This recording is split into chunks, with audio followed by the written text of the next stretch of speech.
এইবাৰ খোল খাইছে তথাকথিত কৃষক নেতা অখিল গগৈৰ মুখা। এইবাৰ মুখা খুলিছে ইণ্ডিয়া টুডে কাকত গোষ্ঠীয়ে। বৃহস্পতিবাৰে এক সংবাদমেলৰ আয়োজন কৰি তথাকথিত কৃষক নেতা অখিল গগৈয়ে ইণ্ডিয়া টুডে কাকতৰ উদ্ধৃতিৰে মুখ্যমন্ত্ৰী তৰুণ গগৈ দুৰ্নীতিৰ সপক্ষত বুলি মন্তব্য কৰিছিল। এই ইণ্ডিয়া টুডে মই এটা বাক্য আপোনালোকৰ প্ৰথমতে কোট কৰি দিব খুজিছোঁ। Let there be corruption. Earlier, corruption happened at the center and the state headquarters. Now, autonomous councils are involved in handling development funds, says the Chief Minister. With funds going down to grassroots, the number of people having access to those funds will increase. That itself will create check and balances. That is my economics of corruption. সৰ্বভাৰতীয় magazine এখনত এজন মুখ্যমন্ত্ৰীয়ে এই কথাটো কৈছে যে দুৰ্নীতি হ'বলৈ দিয়ক। আগতে কেৱল চেণ্ট্ৰেল গভৰ্ণমেণ্টত কৰাপশ্যন হৈছিলে, ষ্টেট গভৰ্ণমেণ্টত হৈছিলে, এতিয়া অট'নমাছ কাউন্সিলবিলাকলৈ টকা যাবলৈ দিয়ক, তাতে কৰাপশ্যন হ'বলৈ দিয়ক। আৰু গ্ৰাছৰুটত যদি এনেকুৱা ধৰণে পইচা যায় তেতিয়া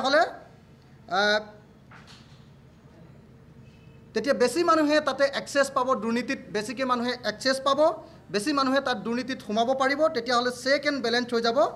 date is my economics of corruption. এই হ'ল মোৰ কৰাপশ্যনৰ অৰ্থনীতি। এটা পলিটিকেল ইকনমি সম্পৰ্কে তেখেতে কৈছে। কিন্তু প্ৰকৃত সত্য এইবাৰ সদৰি কৰিছে ইণ্ডিয়া টুডে কাকত গোষ্ঠীয়ে। এই কাকতখনৰে নতুন দিল্লীস্থ সংবাদদাতা তথা তৰুণ গগৈৰ বিষয়ে ইণ্ডিয়া টুডে কাকতত প্ৰবন্ধ লিখা কৌশিক ডেকা নামৰ জ্যেষ্ঠ সাংবাদিকগৰাকীয়ে সদৰি কৰিছে অখিল গগৈৰ এই বৃহৎ জালিয়াতিৰ কথা। মই তৰুণ গগৈ এটা সাক্ষাৎকাৰ লৈছিলোঁ আৰু সেই সাক্ষাৎকাৰটোৰ ভিত্তিত এটা প্ৰবন্ধ লিখিছিলোঁ।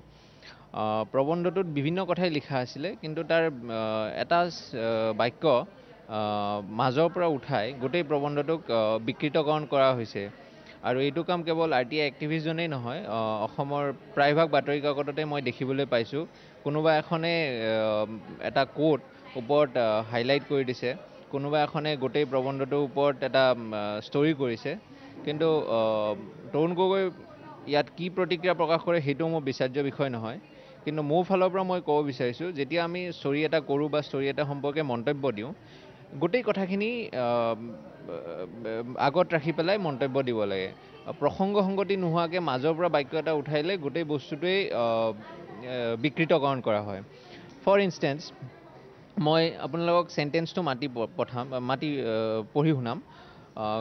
বাক্যটো আৰম্ভ হৈছিল এনেকৈ: Gogoi has a radical anti corruption strategy which he says is the core of his agenda for development. So' right here, the paragraph starts with Gogoi has a radical anti-corruption strategy. So maybe এই যিটো strategy তেখেতে কৈছে, আমি নিজেই লিখিছোঁ যে it's very radical, মানে এইটো চাঞ্চল্য সৃষ্টি কৰিব পৰা ধৰণৰ। কিন্তু চাঞ্চল্যৰ অৰ্থ এইটো নহয় যে বিকৃত কৰি পেলাই বস্তুটো প্ৰকাশ কৰা হ'ব। ইণ্ডিয়া টুডে কাকত গোষ্ঠীৰ অভিযোগ এইবাৰ অখিলৰ বিৰুদ্ধে। অখিলে তথ্য বিকৃতিৰে মুখ্যমন্ত্ৰী তৰুণ গগৈৰ বিৰুদ্ধাচৰণ কৰিছিল সংবাদমেলত।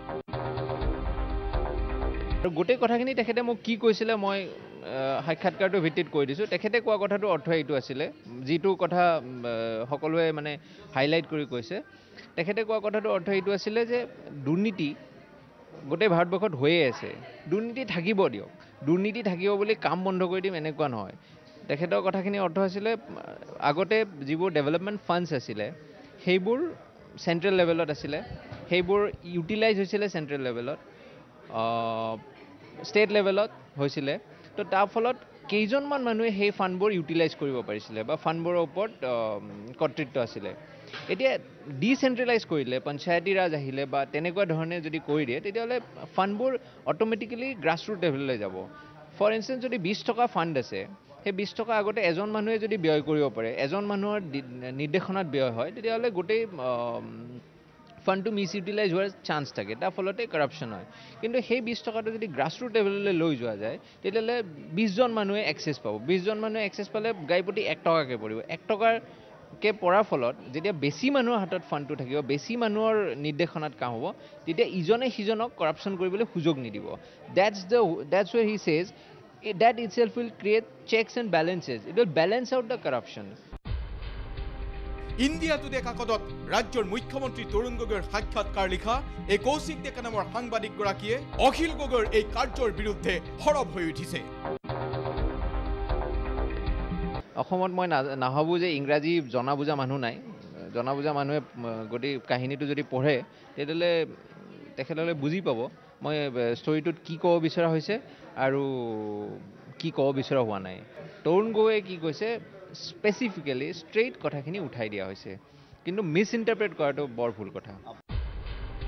ইণ্টাৰনেটৰ উদ্ধৃতিৰে বৰ কথা কোৱা অখিল গগৈয়ে মুখ্যমন্ত্ৰী তৰুণ গগৈৰ বিৰুদ্ধে এনে অপপ্ৰচাৰত নমাৰ পূৰ্বে কিয় ইণ্ডিয়া টুডে কাকত গোষ্ঠীৰ সৈতে যোগাযোগ নকৰিলে সেই প্ৰশ্ন উত্থাপন কৰিছে কাকতখনত নিয়মিতভাৱে লিখি থকা নতুন দিল্লীস্থ সাংবাদিক কৌশিক ডেকাই।